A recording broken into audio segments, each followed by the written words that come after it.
ಲೈಫಲ್ಲಿ ಎಲ್ಲರಿಗೂ ಎಲ್ಲ ಸುಖಗಳೇ ಅಥವಾ ಎಲ್ಲ ನಾವು ಅಂದುಕೊಂಡಾಗೆ ನಡಿಬೇಕು ಅಂತಂತೇನಿಲ್ಲ.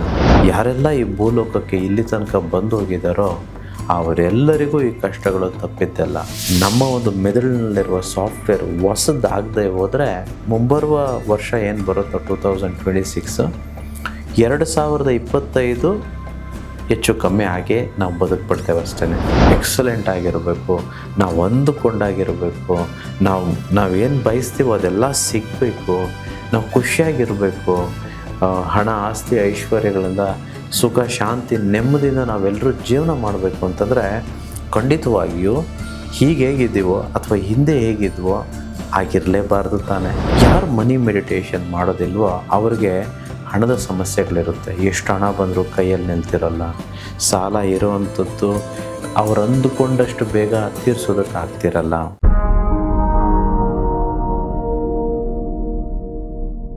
ಸತ್ಕರ್ಮಭ್ಯ ಪುಣ್ಯಂ ದುಷ್ಕೃತ್ಯೇಭ್ಯ ಪಾಪಂ ಯದಾ ಆತ್ಮ ಅಸ್ಮಿನ್ ಶರೀರೆ ಭವತಿ ಭವತಃ ಕರ್ತವ್ಯಂ ದಾಹಿಂ ಚೈವ ನಿಬಧ್ನಾತಿ ಭಾವಾಂತಹ ಉತ್ತಮಂ ಪ್ರಾಪ್ನುಯುಃ. ಒಳ್ಳೆಯ ಕೆಲಸಗಳಿಂದ ಪುಣ್ಯ ಸಿಗುತ್ತೆ, ಕೆಟ್ಟ ಕೆಲಸಗಳಿಂದ ಪಾಪ ಸಿಗುತ್ತೆ. ಈ ದೇಹದಲ್ಲಿ ಆತ್ಮ ಇರುವಾಗ ನಮ್ಮ ಕರ್ತವ್ಯ ಜವಾಬ್ದಾರಿಗಳನ್ನು ನಿಭಾಯಿಸಬೇಕು, ಆಗಲೇ ನಮಗೆ ಸದ್ಗತಿ ಸಿಗುತ್ತೆ ಅಂತ ವೇದ ಉಪನಿಷತ್ತುಗಳು ಪುರಾಣಗಳು ನಮಗೆ ಹೇಳ್ಕೊಡುತ್ತೆ. It doesn't matter where you come from, all that matters is where you going. If your life expects you to walk through hell, walk as if you own it ಅಂತ ಒಂದು ದೊಡ್ಡ ವ್ಯಕ್ತಿ ಹೇಳ್ತಾರೆ. ಲೈಫಲ್ಲಿ ಎಲ್ಲರಿಗೂ ಎಲ್ಲ ಸುಖಗಳೇ ಅಥವಾ ಎಲ್ಲ ನಾವು ಅಂದುಕೊಂಡಾಗೆ ನಡಿಬೇಕು ಅಂತಂತೇನಿಲ್ಲ. ನಮ್ಮ ಪೂರ್ವ ಜನ್ಮದ ಕರ್ಮಗಳು, ಈ ಜನ್ಮದ ಕರ್ಮಗಳು, ಪುಣ್ಯಗಳ ಪರಿಣಾಮವಾಗಿ ನಮ್ಮೆಲ್ಲರಿಗೂ ಏರುಪೇರು, ಕಷ್ಟ ಸುಖ ದುಃಖ ಇವೆಲ್ಲವನ್ನು ಎಲ್ಲರೂ ಅನುಭವಿಸ್ಬೇಕಾಗುತ್ತೆ. ಆ ದೇವತೆಗಳು ಸಹ ಅಥವಾ ರಾಕ್ಷಸರಾಗ್ಬೋದು ಅಥವಾ ನಾವಾಗ್ಬೋದು, ಯಾರೆಲ್ಲ ಈ ಭೂಲೋಕಕ್ಕೆ ಇಲ್ಲಿ ತನಕ ಬಂದು ಹೋಗಿದ್ದಾರೋ ಅವರೆಲ್ಲರಿಗೂ ಈ ಕಷ್ಟಗಳು ತಪ್ಪಿದ್ದಲ್ಲ. ಆ ಕಷ್ಟಗಳು ಅಥವಾ ಸುಖಗಳು ಹೆಚ್ಚು ಕಡಿಮೆ ಇರ್ಬೋದೇನೋ, ಆದರೆ ಎಲ್ಲರಿಗೂ ಎಲ್ಲವೂ ಇದ್ದಿದ್ದು ಸತ್ಯ. ಅದು ಶ್ರೀರಾಮನಿಗೂ ಶ್ರೀಕೃಷ್ಣನಿಗೂ ಜೀಸಸ್ ಕ್ರೈಸ್ಟ್ಗೂ ಮಹಾತ್ಮ ಗಾಂಧಿಯವರಿಗೂ ಅಥವಾ ನಿಮಗೆ ಗೊತ್ತಿರೋ ಅಂಥ ದೊಡ್ಡ ದೊಡ್ಡ ವ್ಯಕ್ತಿಗಳು ಯಾರಿದ್ದಾರೋ ಅವರು ಎಲ್ಲರಿಗೂ ಇವೆಲ್ಲವೂ ಇತ್ತು, ಗೊತ್ತಿರಲಿ. ಮುಂಬರುವ ವರ್ಕ್ಶಾಪ್ ನವೆಂಬರ್ 30ನೇ ತಾರೀಕು ಇರುವಂಥದ್ದು ಅನೇಕ ವಿಚಾರಗಳಿಗೆ ತುಂಬ ವಿಭಿನ್ನವಾಗಿ ತುಂಬ ವಿಶೇಷವಾಗಿರುವಂಥದ್ದು. ಈ ವರ್ಷದ ಇದು ಕಡೆಯ ಭಾಗದಲ್ಲಿ ನಾವಿದ್ದೀವಿ. ಇನ್ನೇನು ಹೊಸ ವರ್ಷ ಇನ್ನೊಂದು ತಿಂಗಳಲ್ಲಿ ಬಂದುಬಿಡುತ್ತೆ.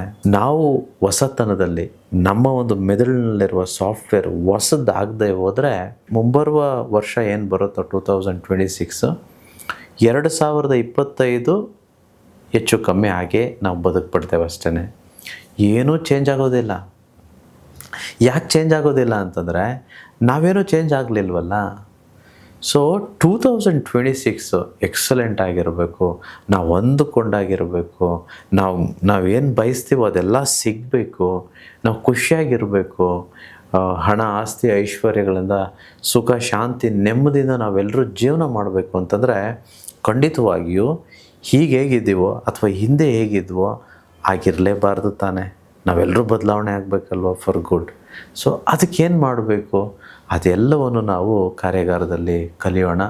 ವಿಶೇಷವಾಗಿ ವಿಶೇಷತೆಗಳು ನೋಡಿ, ಈ ಮುಂಬರುವ ನವೆಂಬರ್ 30ನೇ ವರ್ಕ್ಶಾಪಲ್ಲಿ ಮನಿ ಮೆಡಿಟೇಷನ್ ಬಗ್ಗೆ ನಾನು ಹೇಳ್ಕೊಡ್ತಾ ಇದ್ದೇನೆ. ಇದೇ ಪ್ರಪ್ರಥಮ ಬಾರಿಗೆ ವಿಶೇಷವಾಗಿರುವ ಮನಿ ಮೆಡಿಟೇಷನ್ ಹೇಳ್ಕೊಡ್ತಿದ್ದೇನೆ.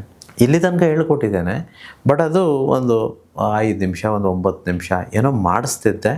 ಬಟ್ ತುಂಬ ಜನ ಕ್ವೆಶನ್ಸ್ ಕೇಳ್ತಿದ್ರು, ನಮ್ಗೆ ಸಂಪೂರ್ಣವಾಗಿ ಹೇಳ್ಕೊಡಿ, ನಮ್ಗೆ ಅರ್ಥ ಆಗ್ತಿಲ್ಲ, ಹೇಗೆ ಮಾಡೋದು ಇದನ್ನು ಅಂತಂತೇಳಿ. ಆಮೇಲೆ ತುಂಬ ಜನ ಮಾಡ್ತಾನೂ ಇಲ್ಲ ಸಹ. ಇದು ಹೇಗೆ ಮಾಡೋದು ಅಂತ ನಾನು ಹೇಳ್ಕೊಡ್ತೇನೆ. ಯಾರು ಮನಿ ಮೆಡಿಟೇಷನ್ ಮಾಡೋದಿಲ್ವೋ ಅವ್ರಿಗೆ ಹಣದ ಸಮಸ್ಯೆಗಳಿರುತ್ತೆ. ಎಷ್ಟು ಹಣ ಬಂದರೂ ಕೈಯಲ್ಲಿ ನಿಲ್ತಿರಲ್ಲ. ಸಾಲ ಇರುವಂಥದ್ದು ಅವ್ರು ಅಂದುಕೊಂಡಷ್ಟು ಬೇಗ ತೀರ್ಸೋದಕ್ಕಾಗ್ತಿರಲ್ಲ. ಅಥವಾ ಯಾವುದೋ ಲಿಟಿಗೇಷನ್ ಇರ್ಬೋದು, ಕೋರ್ಟ್ ಕೇಸಸ್ ಇರ್ಬೋದು, ಮನೆಯಲ್ಲಿ ಸಂಬಂಧಗಳಲ್ಲಿ ಸಮಸ್ಯೆಗಳಿರ್ಬೋದು, ಅಥವಾ ಸುಮ್ಮನೆ ದಿಢೀರ್ನೆ ಆ ಪ್ರಾಬ್ಲಮ್ ಈ ಪ್ರಾಬ್ಲಮ್ ಅಂತ ಬರೋವಂಥದ್ದು, ನಮ್ಮ ಒಂದು ಏನು ಶಾಂತಿ ಸಮಾಧಾನ ಇದೆಯೋ ಅದನ್ನ ಹಾಳು ಮಾಡೋವಂಥದ್ದು, ಇವೆಲ್ಲ ನಡೀತಿರುತ್ತೆ. ಯಾರು ಮನಿ ಮೆಡಿಟೇಷನ್ ಮಾಡ್ತಾರೋ ಅವ್ರು ಖಂಡಿತವಾಗಿಯೂ ಬಹುತೇಕ ಸಮಸ್ಯೆಗಳು ಅವಾಯ್ಡ್ ಆಗುತ್ತೆ, ಅಥವಾ ಇದ್ದರೆ ಕಡಿಮೆ ಆಗುತ್ತೆ, ಅಥವಾ ಸಂಪೂರ್ಣವಾಗಿ ಹೋಗ್ಬಿಡುತ್ತೆ. ಸೊ ಎಲ್ಲರೂ ಮಾಡಬೇಕು. ಎರಡನೇದು, ಎಲ್ಲರ ಪರ್ಸ್ನಲ್ಲು ವ್ಯಾಲೆಟಲ್ಲೋ ಅಥವಾ ಬಿಸ್ನೆಸ್ ಮಾಡ್ತಿದ್ರೆ ಅವರು ದುಡ್ಡು ಎಲ್ಲಿಡ್ತಾರೋ ಆ ಜಾಗದಲ್ಲಿ, ಮನೆಯಲ್ಲಿ ಎಲ್ಲಿ ಹಣ ಇಡ್ತೀವೋ ಆ ಜಾಗದಲ್ಲಿ ಈ ಒಂದು ಯಂತ್ರವನ್ನು ಇಡಲೇಬೇಕು. ಸೊ ಧನಾಕರ್ಷಣೆ ಯಂತ್ರ ಅಂತ ನಾನು ಅದನ್ನು ಒಂದು ವಿಶೇಷವಾದ ಜಾಗಕ್ಕೆ ಹೋಗಿ ಅಲ್ಲಿ ನಾನು ಧ್ಯಾನ ಮಾಡಿ ಅದನ್ನು ಆಶೀರ್ವಾದ ಮಾಡಿ ಉಚಿತವಾಗಿ ಕೊಡ್ತಿದ್ದೇನೆ. ಸೊ ಯಾರೆಲ್ಲ ಕಾರ್ಯಕರಕ್ಕೆ ಬರ್ತಿದ್ದೀರೋ ಅವರು ಉಚಿತವಾಗಿ ಇದನ್ನು ತೆಗೆದುಕೊಳ್ಬೋದು. ಎಲ್ಲರೂ ಈ ಧನಾಕರ್ಷಣೆ ಯಂತ್ರ ಬರೀ ಇಟ್ಕೊಂಡ್ರೆ ಧನ ಬಂದ್ಬಿಡುತ್ತೆ ಅಥವಾ ದುಡ್ಡು ಬಂದ್ಬಿಡುತ್ತೆ, ಹಣ ಬಂದ್ಬಿಡುತ್ತೆ ಅಂತಂತಲ್ಲ.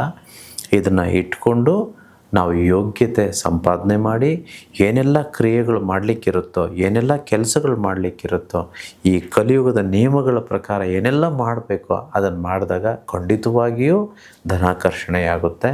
ಸೊ ಇದನ್ನು ಪಡ್ಕೊಳ್ಳಿ. ಮೂರನೇದು ತುಂಬ ಇಂಪಾರ್ಟೆಂಟು. ಈ ಕಾಲಘಟ್ಟದಲ್ಲಿ ಬಹುತೇಕ ಮಂದಿಗೆ ಈ ದೃಷ್ಟಿದೋಷ ಆಗಿರುತ್ತೆ. ದೃಷ್ಟಿದೋಷ ಅದು ಆಗಬಾರ್ದು ಅಂತಂದರೂ ನಾವೇ ಏನೇನೋ ಮಾಡಿಬಿಟ್ಟು ಅದನ್ನು ಆಕರ್ಷಣೆ ಮಾಡ್ಕೊಂಬಿಟ್ಟಿರ್ತೇವೆ. ದೃಷ್ಟಿ ದೋಷ ಇದ್ದರೆ ನಾನು ಆಶೀರ್ವಾದ ಮಾಡಿ ನಿರ್ಮೂಲನೆ ಮಾಡ್ತೇನೆ. ಒಂದು ವೇಳೆ ಇನ್ನು ಮುಂದೆ ನಾವು ದೃಷ್ಟಿದೋಷ ನಮಗೆ ತಗಲ್ಬಾರ್ದು, ಆಗಬಾರ್ದು ಅನ್ನೋದಾದರೆ ನಾವು ಹೇಗಿರಬೇಕು, ಯಾವ ವಿಶ್ವ ನಿಯಮಗಳನ್ನು ಪಾಲನೆ ಮಾಡಬೇಕು ಅದನ್ನು ನಾನು ನಿಮ್ಗೆ ಹೇಳ್ಕೊಡ್ತೇನೆ. ಸೊ ಎಲ್ಲರೂ ದೃಷ್ಟಿದೋಷ ನಿವಾರಣೆ ಮಾಡಿಕೊಳ್ಳೋಣ.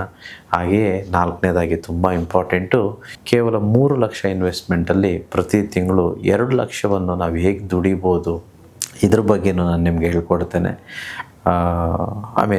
By now you would understood ಎಷ್ಟು ವಿಶೇಷತೆಗಳು ಈ ಕಾರ್ಯಾಗಾರದಲ್ಲಿದೆ ಅಂತೇಳಿ. Usually we run houseful. So ಈ ಸಲನೂ ಜಾಗ ಇರೋದಿಲ್ಲ. ಮುಂಚಿತವಾಗಿಯೇ ಬುಕ್ ಮಾಡ್ಕೋಬೇಡಿ, ಯಾಕಂದರೆ ನೆಲದಲ್ಲೆಲ್ಲ ಕೂತ್ಕೊಂಡಿದ್ರು ಲಾಸ್ಟ್ ಟೈಮ್ ಎಲ್ಲ. ನಾನು ಕೆಲವ್ರನ್ನೆಲ್ಲ ಮನೆಗೆ ಕಳಿಸ್ಬೇಕಾಯಿತು. ಆ ಸನ್ನಿವೇಶ ಆಗೋದು ಬೇಡ. ಇವಾಗಲೇ ಬುಕ್ ಮಾಡಿಕೊಂಡ್ರೆ ನೀವು ಆರಾಮಾಗಿ ಬಂದು ಸೀಟಲ್ಲಿ ಕೂತ್ಕೊಳ್ಬೋದು. ಬೇಗ ಬಂದುಬಿಡಿ. ಅವತ್ತು ಭಾನುವಾರ ನೇರವಾಗಿ ನಾನು ನಿಮ್ಗೆ ಸಿಗ್ತೇನೆ.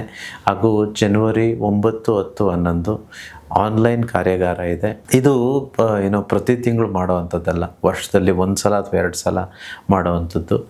ಸೊ ಸ್ಪೆಷಲ್ ವ್ಯಾಪಾರಕ್ಕೆ ಸೀಮಿತವಾದಂಥ ಒಂದು ಅದ್ಭುತವಾದ ಕಾರ್ಯಾಗಾರ.